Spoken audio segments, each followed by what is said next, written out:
Hello అండి, welcome back to my channel. మన ఇంట్లో రైస్ అప్పుడప్పుడు మిగిలిపోతూ ఉంటుంది కదండి. ఆ రైస్ని పడేయకుండా సింపుల్గా టేస్టీగా తక్కువ టైంలో లెమన్ రైస్ ఎలా తయారు చేసుకోవాలో చూపిస్తాను చూడండి. అదేవిధంగా మన ఛానల్ కనుక ఫస్ట్ టైం చూస్తున్నట్లయితే సబ్స్క్రైబ్ చేసుకోండి. ఇలా మిగిలిపోయిన రైస్ని పొడి పొడిగా ఉండలు లేకుండా ఇలా పొడి పొడిగా చేసుకొని పక్కన పెట్టుకోవాలి. ఇట్లా కావాల్సిన పదార్థాలు ఏంటో చూపిస్తాను చూడండి. 3 ఎండుమిరపకాయలు, 2 రెమ్మల కరివేపాకు, 3 లేదా 4 పచ్చిమిరపకాయలను ఇలా కట్ చేసుకొని పెట్టుకోవాలి. 3 టేబుల్ స్పూన్ల వరకు పల్లీలను, ఆవాలు, జీలకర్ర, శనగపప్పు 1 టేబుల్ స్పూను, వాము, మెంతుల పౌడర్ 1 టేబుల్ స్పూను, 3 లెమన్ని ఇలా కట్ చేసుకొని జ్యూస్ తీసుకోవాలి. ఇవి పక్కన పెట్టుకొని ఒక చిటికెడు పసుపు, రుచికి సరిపడా ఉప్పు కూడా వేసుకోవాలి. స్టవ్ ఆఫ్ చేసుకొని స్టవ్ మీద కడాయి పెట్టుకొని కడాయిలో 2 టేబుల్ స్పూన్ల వరకు ఆయిల్ వేసుకోవాలి. ఆయిల్ బాగా హీట్ అయిన తర్వాత ఆవాలు, జీలకర్ర, శనగపప్పు వేసుకోవాలి. అవి బాగా ఫ్రై అయిన తర్వాత అందులోనే పల్లీలను కూడా వేసుకొని బాగా ఫ్రై చేసుకోవాలి.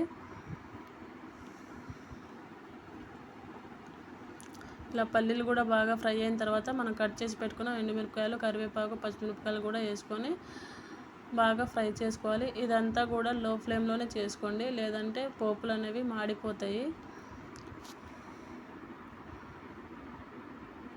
ఇవన్నీ బాగా ఫ్రై అయిన తర్వాత ఇందులోనే చిటికెడు పసుపు వేసుకున్న తర్వాత బాగా కలుపుతూ ఉండాలండి, లేదంటే పసుపు వాసన వస్తుంది. ఇలా పచ్చి వాసన పోయేదాకా బాగా కలుపుతూ ఉండాలి. ఇందులోనే రుచికి సరిపడా ఉప్పు కూడా వేసుకొని బాగా కలుపుకోండి. ఇలా కలుపుతూ ఉండాలండి, లేదంటే అడుగు అనేది అంటుకుంటుంది.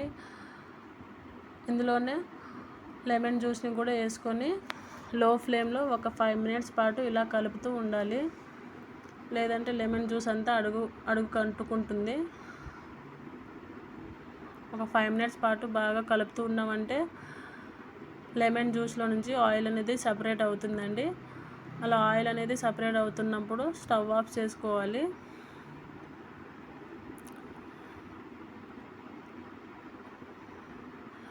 ఇలా చిక్కబడిన తర్వాత స్టవ్ ఆఫ్ చేసుకొని కొంచెం కొంచెంగా ఈ గ్రేవీ అంతా అన్నంలో వేసుకొని కొంచెం కొంచెంగా రైస్లోకి బాగా కలుపుతూ ఉండాలండి. ఈవెన్గా రైస్కి అంతా బాగా పట్టించాలి.